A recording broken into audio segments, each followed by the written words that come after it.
Stunt వేసిన తర్వాత ముఖ్యంగా డ్యూయల్ యాంటీప్లేట్లెట్ థెరపీ అంటాం. అంటే 2 ఓకే సార్. బ్లడ్ థిన్నర్స్ అనేది పెడతాం. అంటే లోపల బాడీలోన ఇది ఫారెన్ బాడీ. స్టంట్ అనేది మన బాడీలో ఉండే పార్ట్ కాదు. అవును సార్. కాబట్టి దాన్ని అది లోపల అదే విధంగా ఉండాలి. దాని పైన ఒక పొర ఫార్మ్ కావాలి అంటే లోపల ఎండోథీలియం అంటాం. అది దాని ఓకే పైన సార్. పొర ఫార్మ్ కావాలి బాడీలో కొంతవరకు అంటే మెయిన్‌గా డ్యూయల్ యాంటీప్లేట్లెట్ థెరపీ అనేది ఫస్ట్ 1 ఇయర్ తప్పకుండా పెడతాం. ఆ తర్వాత బ్లడ్ థిన్నర్ డోస్‌లనేవి కొంచెం తగ్గిస్తాం.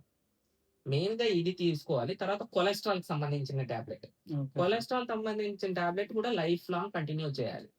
కొలెస్ట్రాల్ తగ్గిన తర్వాత కూడా నార్మల్ అయిన తర్వాత కూడా అది కంటిన్యూ చేయాలి. లేదంటే మళ్ళా ఇంక్రీజ్ అయ్యే అవకాశం ఈ హార్ట్ అటాక్ పేషెంట్‌లలో ఎక్కువగా ఉంటుంది. ఓకే ఆ సార్. తర్వాత మళ్ళా స్టంట్‌లు మూసుకుపోయి అది ఇంకా పెద్ద ప్రమాదానికి దారితీస్తుంది. Okay sir. దానికన్నా ఇది వాడుతూ ఉంటే మళ్ళా ఇంకోసారి హార్ట్ అటాక్ వచ్చి హార్ట్ అనేది మజిల్ అనేది వీక్ అయితూ పోకుండా ఉంటుంది. కాబట్టి హ్మ్. అది కంటిన్యూ చేయాలి.